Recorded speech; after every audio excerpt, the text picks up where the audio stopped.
গ্রাম থেকে তো এর জন্যই শহরে পালিয়ে আসছি, এই সুবিধাটার জন্য। সারাদিন রান্নাবান্না করবো না, রিল্যাক্সে থাকবো, হোটেল থেকে খাবার আনবো আর কিনে কিনে খাবো।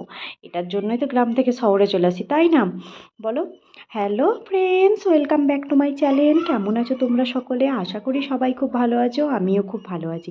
তোমাদের মাঝে আবারও একটা নতুন মিনি ব্লগ নিয়ে আসছি। ভিডিও যদি ভালো লেগে থাকে চ্যানেলটিকে সাবস্ক্রাইব করবে। আমার এই নতুন মিনি ব্লগে তোমাদেরকে অনেক অনেক ভালোবাসা, অনেক অনেক স্বাগত জানাই। তো দেখো, সকাল সকাল কিন্তু আজকে কিনা নাস্তাটাই খেতে হলো, কারণ জানো তো, বিল্ডিংয়ে পরশু দিন থেকে পানি ছিল না, আর অনেক কাজ জমেছিল। গামলায় কাপড় চোপড় অলরেডি তার আগের দিন সন্ধ্যে থেকে ভিজানো ছিল, কাল রাত থেকে। আবার সকালে এটা থালা বাসন পড়েছিল, রাত্রে মাজা হয়নি, রাত্রে 11টা 11:30টায় পানি আসছিল বিল্ডিংয়ে।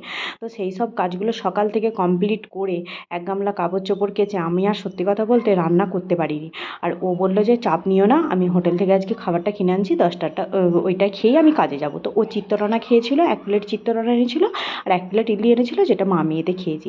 এদিকে দুপুরে রান্না করেছিলাম সয়াবিন আলুর তরকারি আর ভাত। এঁটো বাসনপত্রও পড়ে আছে, মেয়েকে ওদিকে ঘুম দিয়েছি। আর আজকে একদম ভালো সবজি সাবজা নেই, কাঁচা লঙ্কাগুলোও কেমন যেন শুকিয়ে গেছে। একটু মার্কেটে যাবার ইচ্ছা আছে সবজি কেনার জন্য, কিন্তু যদি বৃষ্টি না হয় তাহলেই যেতে পারবো।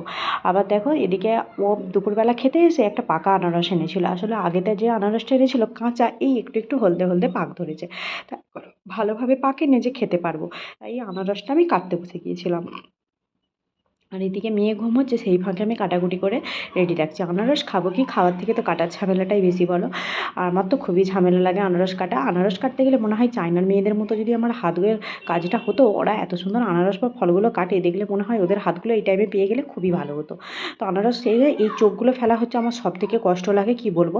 মা থাকলে মনে হয় মাকে বলতাম কেটে দাও, আমি বসে বসে খাই। সেটা তো আর হবে না, খেতে যখন ইচ্ছে করেছে নিজেকেই কাটাকুটি করে নিজেকেই খেতে হবে। তাই কী আর করবো, মনেতে অনেক বল ক্ষমতা নিয়ে লেগে পড়লাম কাজে। চোখগুলোকে কাটাকুটি করে বাদ দিয়ে পরিষ্কার করবো। মেয়ে ঘুম থেকে উঠে বেরোবে কি না জানি না, অনেকক্ষণই ঘুমিয়েছে আজকে।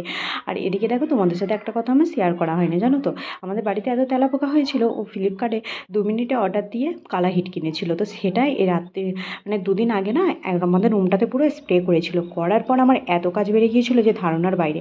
ও তো রুমে স্প্রে করে দিয়ে আজ গিয়ে শুয়ে পড়লো। বাকি যে স্প্রেগুলো পড়েছে, এবার বলো ছোটো বাচ্চা রয়েছে, পরিষ্কার পরিচ্ছন্ন না করলে হয়? সমস্ত কিছু পরিষ্কার করে এসব মার্বেলগুলোকে সব সাবান দিয়ে মেজে, সমস্ত যত থালা বাসন ছিল, পানির ডাব্বা ছিল, এইসব ডিব্বা ডাব্বাগুলো মশলার সমস্ত কিছু পরিষ্কার পরিচ্ছন্ন করতে যেন রাত্রি 11টা বেজে গিয়েছিল আমার। আর ও সন্ধ্যে 6টার সময় স্প্রে করে দিয়ে রুমে ঢুকে গিয়েছিল। সমস্ত কিছু পরিষ্কার পরিচ্ছন্ন করে আবার রান্নাবান্না করে প্রায় 11:30 11টা বেজে গিয়েছিল। তারপরে খাওয়া দাওয়া করে শুয়েছিলাম সেদিনকে। আর এদিকে দেখো, আনারস কাটাকুটির পর কই কটা বেরিয়েছে, নুন দিয়ে মেখে খাচ্ছি, খেতে কিন্তু খুবই মিষ্টি লাগছে। টাটা।